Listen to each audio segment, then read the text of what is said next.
प्रधानमंत्री मोदी ने ममता बनर्जी को बधाई दी। बंगाल चुनाव में जीत के लिए ममता दीदी को बधाई, ये कहा प्रधानमंत्री नरेंद्र मोदी ने। मोदी कोरोना की लड़ाई में बंगाल को हर संभव मदद करेंगे, ये भी कहा प्रधानमंत्री ने। कोरोना संकट को लेकर अधिकारियों को सीएम योगी का आदेश। अधिकारी आम लोगों की कॉल रिसीव करें। डीएम सीएमओ जनता से संपर्क में रहें। फील्ड में तैनात सभी अधिकारी एक्टिव रहें। अंतर्राज्यीय बस सेवा पर अग्रिम आदेशों तक रोक।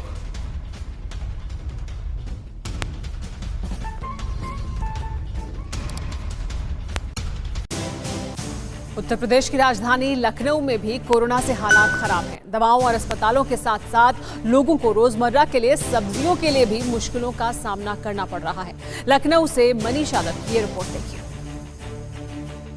इस समय आम जनता दोहरी मार से जूझ रही है। एक तो कोरोना संक्रमण से लड़ाई, संसाधनों की कमी और दूसरी तरफ महंगाई। हर चीज पर कीमतें बढ़ रही हैं।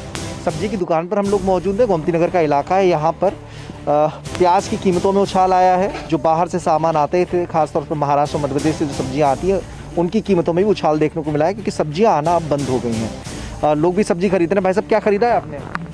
हमने तोरी खरीदी है। क्या भाव मिली? कुछ अंतर महसूस कर रहे हैं कि नहीं? जी 50 रुपये किलो मिली है। 50 रुपये किलो तोरई? जी, जो कि 40 से 30 रुपये सीजनल होती है, यहीं आसपास उगाई जाती है। जी।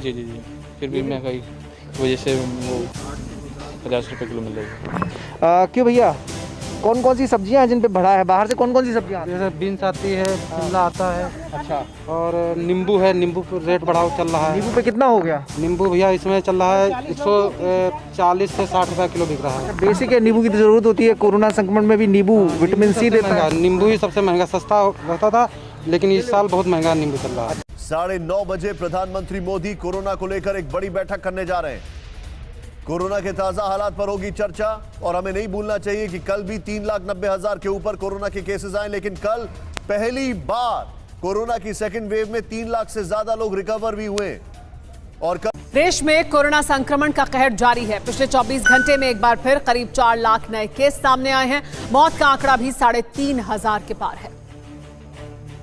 भारत में कोरोना का प्रकोप कितना ज्यादा है, इसे इन आंकड़ों से समझिए।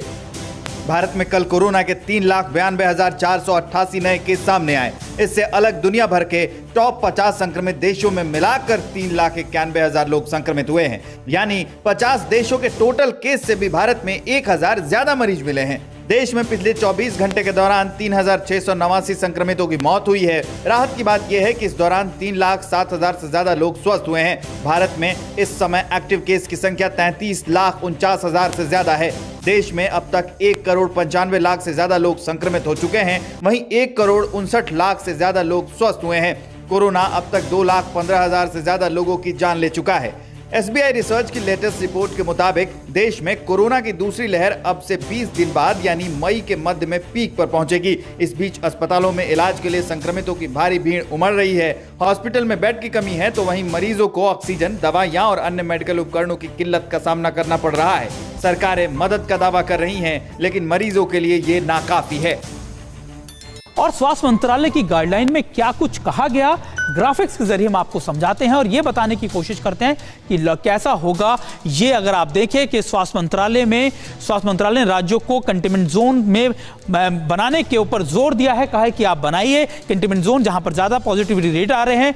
पॉजिटिविटी रेट दर जब 10% से पार हो जाए या आईसीयू बेड 60% से ज्यादा भर जाए इलाके में, तो उसको कंटेनमेंट जोन घोषित कर दिया जाए, उसको बना दिया जाए। ये स्वास्थ्य मंत्रालय की तरफ से कहा गया है। और रात में जरूरी सेवाओं को छोड़कर सभी मूवमेंट पर पूरी तरीके से रोक हो। प्रशासन कर्फ्यू का समय तय करे और सभी तरह की गतिविधियों, समारोह और धार्मिक आयोजनों पर रोक के आदेश दिए हैं। स्वास्थ्य मंत्रालय ने साफ कहा है कि शादियों में भी लगेगी संख्या को, जो 50 लिमिट थी वो अब 50 और अंतिम संस्कार में 20 तक की सीमित कर दी है। यानी शादियों में 50 लोग और अंतिम संस्कार में 20 लोग। Shopping complex, movie theatre, restaurant, bar, sports complex, gym, spa, swimming pool सब बंद कर दिए गए हैं। ये स्वास्थ्य मंत्रालय की तरफ से निर्देश आए हैं, नई गाइडलाइन है जिसको हम आपको बता रहे हैं कि क्या कुछ अब कहा गया है स्वास्थ्य मंत्रालय के। और सार्वजनिक और निजी दोनों क्षेत्रों में जरूरी सेवाएं जारी रहेंगी। ये भी स्वास्थ्य मंत्रालय की गाइडलाइन में है। रेलवे, बस, मेट्रो, कैब 50% यात्रियों के साथ चलेगी, यानी 50% ही उसमें सवार हो सकेंगे। अंतर्राष्ट्रीय आवागमन पर पर कोई प्रतिबंध नहीं, यानी इंटर स्टेट जो है उस पर आने जाने पर कोई रोक नहीं है। दफ्तर में 50% कर्मचारी ही काम करेंगे, यानी जो स्ट्रेंथ है वो 50% की रहेगी। नई गाइडलाइंस का 14 दिन तक सख्ती से पालन करने का आदेश भी दिया गया, यानी जो टाइमलाइन है वो 14 दिन की है कि 14 दिन तक सभी राज्यों को इस तरीके से इसको फॉलो भी करना हो।